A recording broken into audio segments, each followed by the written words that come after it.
Okay guys, in today's podcast we are going to be looking at motivation. Now before we start looking at motivation, I think it's worth just making sure you're okay with what the term motivation means. And motivation just means getting people to do what you want them to do. It means getting people to enjoy doing what they do, so they like doing what they do. Rather than you having to force them into something, it's getting people to actually enjoy it and actually want to do whatever it is that they are doing. So they enjoy their job and they actually want to do that particular job. Now, the reasons why we need motivated staff is because if staff enjoy their job, they like coming to work, they want to work hard because they want to be successful and they like doing what they're doing, then that would lead to an increase in the speed of production. People are going to work faster, they're going to want to do it, they're going to want to succeed. We're going to have higher quality products as well because people are enjoying their job, they're going to be making less mistakes. Staff will work harder, so they're going to work harder to achieve the business's objectives. They're going to be really motivated, really focused to do whatever it is that they need to do. This one here, the staff will stay with the business longer. Okay, and if staff are staying with the business longer, we call that low staff turnover. We're turning over less staff, so they're just staying with the business. They don't want to leave, which is fantastic news for a company. Because you don't have to recruit staff, you don't have to advertise, interview, it's expensive to start recruiting and finding new staff. And also staff will be off sick less because they want to come to work, they enjoy their job. We have more efficiency and more creativity in the business. Staff are going to be working harder, coming up with more ideas, and staff will make less mistakes if staff are motivated.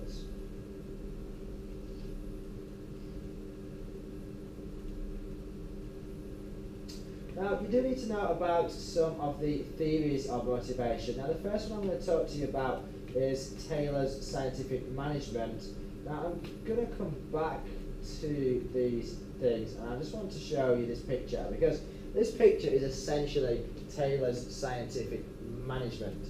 And Taylor's theory of motivation basically just says, it's a very, very old theory. It was invented way back in 1910, so it's over 100 years old.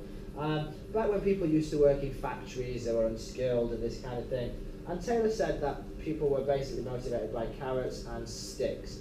Now, the carrot is essentially the reward. This is what this employee here is chasing after. So the employee is trying to get the carrot, trying to get the reward, and the reward is the money. The stick is, if he does something wrong, then he's going to get punished by the manager. So Taylor basically spoke about, you can call it carrots and sticks, but basically the carrot, the reward are piece rates. So Taylor said that in order for staff to be motivated, you needed to pay them by a method called piece rates. And piece rates basically means that the employees get paid by the output. So the more the employee produces, the more that person is going to earn. So that encourages, it motivates staff to produce more because they want to earn more money. And every product that they make, the more they're going to produce. So remember, this theory was made over 100 years ago when most people worked in factories, they were unskilled, they were just making things. Maybe it was t-shirts, maybe it was chairs, but they were making products. The stick is the tough supervisors, it's tough discipline. If you do something wrong, you're going to get disciplined. Now, I hope you agree that we are more than just carrots and sticks, okay? And that's why we're going to look in a moment at the other ways to motivate staff. Before we do that, guys, you do need to know the benefits and drawbacks of piece rates. Now, because you get paid by the amount that you produce, and the more you produce, the more you get paid, that is going to encourage workers to produce more. Workers are going to work faster, and that means more output for the business. Why is more output for the business a good thing? Well, if you've got more output, you've got more production, you've got more products to sell. Okay? So you have more products available to sell to your customers. And please bear in mind, it doesn't mean you're actually going to sell those products. That's something totally different. It just means you have more output, so you have more products to try and sell to your customers, and staff are motivated to produce more. The drawback is that all staff are bothered about, all they're focused on is producing as much as you can, bang, bang, bang, bang, trying to produce as much as you can, as fast as you can. Well, the problem with that is that the quality is going to go bad. So we're going to have bad quality products because staff are just producing as much as they can, as fast as they can, and they're going to be rushing the work, and we're going to have poor quality work. And why is this a drawback to the business? well, customers are going to have poor quality products and they're going to complain, and it will damage the reputation of the business. Okay, let's have a look now at Maslow's hierarchy of needs. Now, a hierarchy just means a pyramid. So if you think to when you've done organisation structures and you had a hierarchy, that was just a pyramid. Anything where you have things in order of importance, with the most important at the bottom and the least, the most important at the top and the least at the bottom. So we have a hierarchy of needs. These are the needs that people need in order to be motivated. And when you satisfy one level, then you can move on and satisfy the next. So if I just load this up now, hopefully you can see this okay, but the first set of needs at the bottom that employees need to satisfy are the basic needs. Basic needs are often called psychological needs, so just be careful, they do have two names. I know that's confusing, but that's just the way that it is. So I have a basic or psychological needs, and that's things like pay. It also includes things like having rest breaks. You need to have rest breaks so you can relax and have a break from work. You need the ability to eat and be able to have food and drink. It doesn't mean that the business has to give you food and drink, it just means that you have to have the opportunity to have a break, eat and drink. Nobody's going to be motivated if they are not paid properly and don't have breaks. So these are the basic psychological needs. Once these are satisfied, then we can move on to the next level. So in order to satisfy security needs, often called safety needs, I'm afraid, again it has two names, so security or safety needs, we need things like job security. So if you feel like your job is, the business you work for is going to fail and become bankrupt and you're no longer going to have a job, then you don't have job security, you don't feel safe in your job, you feel like you might lose your job at any moment, and that is going to demotivate you. So you need to feel safe and secure in your job. For example, if you work for Google, and that's the video that you should have all watched in class about Google, then you feel secure in your job because Google's not going anywhere, they're not going to go bankrupt, they're making billions and billions of dollars, so you've got very, very good job security working for that company. You're not going to get made redundant because the business can no longer afford to keep you. So you must have job security. Other things that you need to have are things like a safe working environment. You need to feel safe within the workplace. You need to feel that you're not going to get hurt while you're working. And you need to have things like a contract of employment. A contract of employment details your rights as an employee, and it means that you can't just get fired for no reason, so it gives you job security. Next up, you need to make sure you've had your social needs taken care of, and social needs are things like making friends within the workplace. So making friends, having staff social parties, maybe it's work barbecues, or going on staff social events. Esteem needs is just about feeling good, so it's feeling good about yourself. That's what self-esteem is. So it's about your boss giving you praise, recognition, saying, well done, you've done a fantastic work today. That's going to make you feel really, really good about yourself. It's also about, if you do really well, it's about having the opportunity to be promoted into a higher position, being recognised for the work that you're putting in. So that is self-esteem. It makes you feel good about yourself. And the last level at the top is self-actualization. Self-actualization is about being the best you can possibly be. Okay? Now, in order to become the best you can possibly be, you need to have things like the opportunity to be creative, you need to have responsibility, empowerment, trust given to you as an employee. Now, these levels at the top, and I would say esteem and self-actualization, are the higher order needs. So these are the what Maslow called higher order needs. And then these levels at the bottom are the lower order needs. But remember, in order to be fully motivated, you need to have every level satisfied. Think of these like the foundations to a house. You cannot build the house if the foundations underneath aren't there. So you must have these at the bottom, otherwise the house is going to fall down. So it's no good having the higher order needs met and giving staff trust, responsibility, empowerment, recognition, training if you don't pay them properly. Because if you don't pay them properly, this level's not satisfied, and the house will fall down, staff are no longer motivated. So you have to make sure you satisfy each level in Maslow's hierarchy. Just one last thing before I move on. I want you to remember higher order needs and lower order needs, because this is quite similar to Herzberg theory that we're going to look at next. Okay, Now, just a quick recap then, guys. So, the basic needs, psychological needs, in order to satisfy this level, we need to have pay, food, water, and rest breaks. In order to satisfy safety or security needs, we need to have job security, a safe working environment, and a contract of employment. In order to satisfy social needs, staff work parties, social events, friendships within the workplace, and team working. So working in teams with people, being able to make relationships and within the workplace. Self-esteem needs, about feeling good about yourself. You need to have praise, recognition, and opportunities for promotion. If you do well, you should be recognised and promoted into a higher position. Self-actualisation, remember that's about being the best you could possibly be, and in order to satisfy that, you need to give employees the ability to be creative, make their own decisions, give them training, trust, responsibility, and empowerment.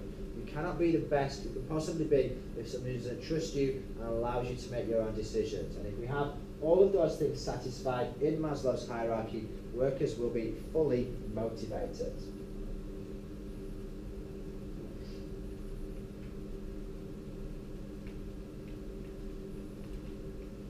Okay, next up we are going to move on to Herzberg's two-factor theory. Now, what Herzberg said, and if you think about this on here, what I've got is, can you think of anything that would annoy you, that would make you feel unhappy, that would get on your nerves? And things like litter, washing up, broken lights, slow internet connection, maybe it's your Wi-Fi going down or you've run out of credit on your phone. These are the kind of things that make you angry and you're just like, oh gosh, this is annoying, yeah? But Herzberg said, okay, if there's something wrong with these things, they will make you annoyed, they'll make you upset. But if you fix all of these things, if your Wi-Fi never dropped, if your house was always clean, and you never had litter on the roads, or you never had your little brother annoying you, if you took those things away, would that be enough to motivate you? Well, it wouldn't. These aren't the things that motivate you. They upset you if there's a problem with them, but they wouldn't motivate you on their own. What are the kind of things that motivate you? Well, for me, it's things like going on holiday, going to the cinema, being with my friends, going to nice restaurants, having a meal. These are things that make me feel good and motivate me. And what Herzberg said is, he said we have two factors. We have the hygiene factors, and these are the things that demotivate you. If there's a problem with them, you feel demotivated. Maybe, like if you think about yourself, maybe there's a lot of traffic and you're going to be late to school. That's going to make you angry. But if you take that away, you're not going to be motivated. It's like cleanliness. If the place is dirty, you start getting angry and think, oh, this is horrible. But just because the place is clean, you don't think, wow, fantastic, life's amazing. In order to be fully motivated, we need what Herzberg called the satisfiers, or the motivational factors. So with the motivational factors, these are things that make you feel good. For me, as a person, it's, like I said, it's holidays, being with friends, and things like this. In the workplace, it's going to be looking at the higher order needs and things like recognition and respect. So, what I've got here is, I've got some of the things that demotivate, some of the satisfiers, and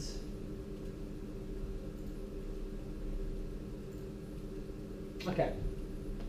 So we've got the hygiene factors on here. So if we relate this now to the workplace, remember the hygiene factors, the dissatisfiers, are the things that make you feel demotivated if there's a problem with them. But on their own, if you only have these, it will not make you feel motivated. So the hygiene factors are kind of like make you feel like this, okay? If you have them and there's no problem with them, your life's okay, your job's okay, you're not motivated, you're not demotivated. But if there's a problem with these things, if the working conditions are bad, if the company policy and administration is bad, if you have bad relationships at work or you have no job security, you will absolutely feel demotivated. Okay? So these, if there's a problem with them, will make you feel demotivated. In order to be fully motivated, we need to have the motivational factors. Now the motivational factors are things like recognition of performance, somebody saying well done, okay? Sense of achievement, enjoying your job, feeling like you're adding something to your business or to the world, or you're actually contributing to your team. Again, having creativity, trust, empowerment, somebody allowing you to make your own decisions. These are the kind of things that really motivate you, feeling like you've got a sense of achievement. You're allowed to make decisions, you're allowed to solve problems, having responsibility and the opportunity for promotion and improvement. Now if we've got these, and these, we will absolutely feel motivated, okay, if we have both of them, okay? So we have no problem with the hygiene factors, we have no problem with the motivational factors, we have all of these satisfied, then we feel motivated. If we only have the motivational factors, so all of these are fine, everything's fine with these, but we have problems with the hygiene factors, we have problems with these over here, how are we going to feel? Well, we're absolutely going to feel demotivated. We're going to have problems with these. So just remember, just to recap, these on their own will not motivate you. Nobody's going to get motivated by having nice working conditions. Nobody will feel like, I love my job just because I have job security. So on their own, these will not motivate you. But if there's a problem with them, if we have a problem with these, if we don't have job security, for example, we will feel demotivated. Okay? In order to be motivated, we need to have the motivational factors, these satisfiers, and that's things like recognition, sense of achievement, creativity, trust, empowerment, and the opportunity for growth and development. Now, I did say to remember from Maslow, the hygiene factors are pretty much the lower order needs from Maslow. So all of these things here are basically like the basic needs, the security needs, and even to an extent social needs. So these are the lower order levels of Maslow. These things are like at the top of Maslow's hierarchy, the top of his pyramid. These are self-actualization and self-esteem. These are the things that make you feel really good. You love your job if you have all of these things. Okay, one last thing that we need to look at. I just need to find it. Is you need to be aware about financial and non-financial incentives or motivation. Now, financial incentives are things that motivate workers through money. So piece rates are financial incentives. Bonuses, financial incentives, giving somebody a higher pay or salary is a financial incentive. You're paying them more. You need to be aware of the non-financial incentives. Now, non-financial incentives are the things that you can use to motivate workers without having to pay them more. Now, the things that you can do to motivate workers without having to pay them more are things like empowerment. Empowerment just gives delegating power, giving responsibility to workers so that they can make their own decisions, so they can do what they think is right. They have been given responsibility and empowerment. Praise, just quite simply just saying well done. It makes people feel good. It makes that person realize that other people are aware of what they're doing and are aware that they're doing a good job. Okay, so you've got to praise people, say well